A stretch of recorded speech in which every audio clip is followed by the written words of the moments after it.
coverage. Joining us from Columbia, South Carolina, Senator Marco Rubio. Now, Senator Rubio did not hear the interview with Donald Trump, so I'm going to have to bring him up to speed here. I asked Mr. Trump who he considers his main competition at this point in time. He hemmed and hawed. Of course, I was obnoxious, and I pulled it out of him. The two names that surfaced were yours and Ted Cruz. But then he said, you guys are like the three amigos, all right? You're pals, you're buddies. Is that all true? Well, we get along. I mean, obviously he says things about me I don't like, and so we respond and vice versa. But at the end of the day, we get along personally. I see him at the debates, and we have a nice time talking. And look, I think we all want the same thing at the end of the day in all this, is we don't want Hillary Clinton to be president. So we're going to have a friendly competition, I hope, about who the right person should be to take her on and the Democrats. But in the end, we're all going to be on the same team because we can't afford to have another 4 years like the last 8 years, and that's what Hillary Clinton represents. Okay.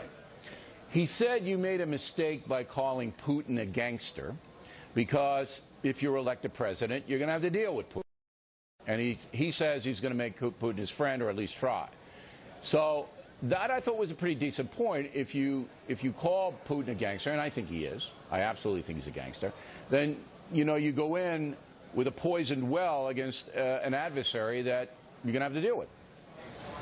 Well, look, first of all, Vladimir Putin doesn't take that as an insult. He said 60 Minutes, when they asked him that specific question, they told him that Marco Rubio had called him a gangster. He smiled and said, how can I be a gangster? I'm in the KGB. I think it's important that he knows that we know exactly who he is and what he's all about. We're still going to have to deal with him because between the United States and Russia, we possess over 90% of the nuclear weapons on Earth. But that doesn't mean we should be fooled about who he is or how he makes his decisions or what his long-term goals are for the world or for Russia's role in the world. And so, you know, but that's what he is. He is basically a gangster, an organized crime figure. That's how he governs his country, and it's unfortunate. I feel bad for the Russian people. So do I. Now, I was surprised that the moderators, and this is the one question I would have asked that they did not hone in on your personal finances, not make a scandal out of it, not do that, but just a question of information, and that's what I have for you. Yeah. It has been established that while you were in the House in Florida, that you used a Republican credit card to pay personal expenses. You did reimburse. That has been established, okay? But why would you do that? Why wouldn't you just use your credit card? Why drag the Republican credit card into it? Well, first of all, it was a card secured under my personal credit in conjunction with the party, but it was my personal credit. For example, in the first 2 years, I used it 6 times for expenses that were personal, and I didn't reimburse them. I paid American Express directly, as you're supposed to do. It's a charge card, not a credit card. I said I wouldn't do it the same way again for the exact same reason you're pointing out. It creates confusion. Yeah. But this has been looked at for years. This has been around for 5 years. It's a silly story. The finances that I care about are the finances of the American people, because you have millions of people in this country that are working harder than they've ever worked before, and they're barely making it. They're living paycheck to paycheck. They're not making any money on their savings account because interest is at zero. Their kids owe thousands of dollars in student loans.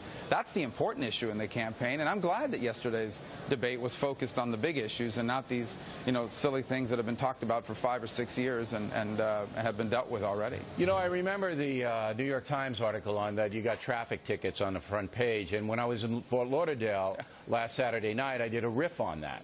I said, you know, if Senator Rubio only got 4 traffic tickets in, I don't know what it was, 6 or 7 years, I think he's an extraordinary driver.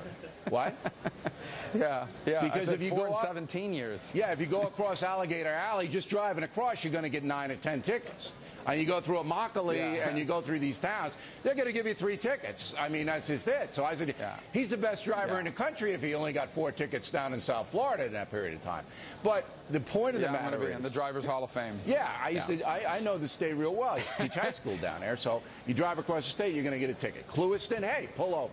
Okay, now, is the media out to get you, Marco Rubio, in your opinion, right now?